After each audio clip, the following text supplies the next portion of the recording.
తెలంగాణ అభివృద్ధి చెందిన తెలంగాణ అవుతుంది, తెలంగాణ ధనిక తెలంగాణ అవుతుంది. ప్రతి ఆడబిడ్డ కోటీశ్వరరాలు అయినప్పుడు పిల్లల్ని డాక్టర్లు, లాయర్లు, ఐఏఎస్లు, ఐపీఎస్లుగా చదివిపించుకుంటారు. ఆత్మ గౌరవంతో కుటుంబాన్ని నడిపిస్తారు. అదే ఇంటి ఆయన చేతుల నగదు ఉంటే సాయంత్రం తీసుకొని పోయి బెల్ట్ షాపులు ఇస్తాడు. అవునా? అదే కదక్క.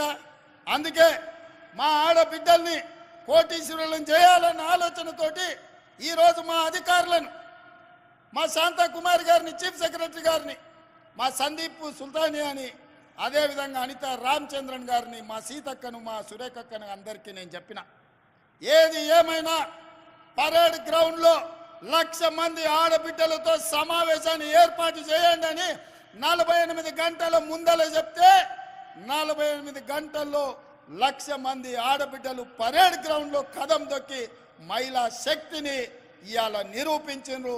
మీ మీద నాకు సంపూర్ణమైన విశ్వాసం, నమ్మకం కలిగింది. మీరు అనుకుంటే సాధించలేనిది ఏమీ లేదు.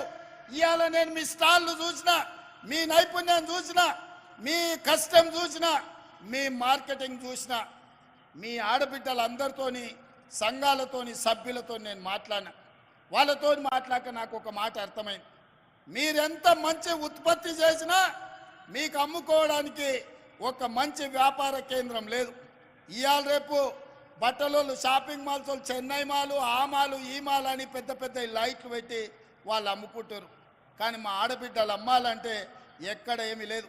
అందుకే ఈ వేదిక మీద నుంచి మా అధికారులకు ఆదేశాలు ఇస్తున్నా, రాబోయే నెల రోజుల్లో శిల్పారామం పక్కన మా ఆడబిడ్డలు ఉత్పత్తి చేసిన ప్రోడక్ట్స్ అమ్ముకోవడానికి 100 షాపులు మీకు పెట్టించి మీ ఉత్పత్తులు రాష్ట్రం కాదు, జాతీయం కాదు, అంతర్జాతీయ స్థాయిలో మీ ఉత్పత్తులు అన్నీ అమ్ముకునే విధంగా మీకు స్టాళ్ళు ఏర్పాటు చేపించే బాధ్యత, దానికి అవసరమైన ఏర్పాట్లు చేసే బాధ్యత నేను తీసుకుంటా.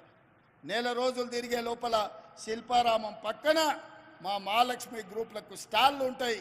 మీరు ఏమేమి తయారు చేస్తారో అవన్నీ అక్కడ టాటాలు, బిర్లాలతోని, అదాని, అంబానీలతోని మా ఆడబిడ్డలు పోటీ పడే విధంగా మీరు తయారు చేసిన వాటిని అక్కడ అమ్ముకునే విధంగా మీకు చట్టబద్ధత కల్పించి మీకు న్యాయం చేసే విధంగా పూర్తి స్థాయిలో వ్యవస్థను ఏర్పాటు చేసే బాధ్యత నేను తీసుకుంటా.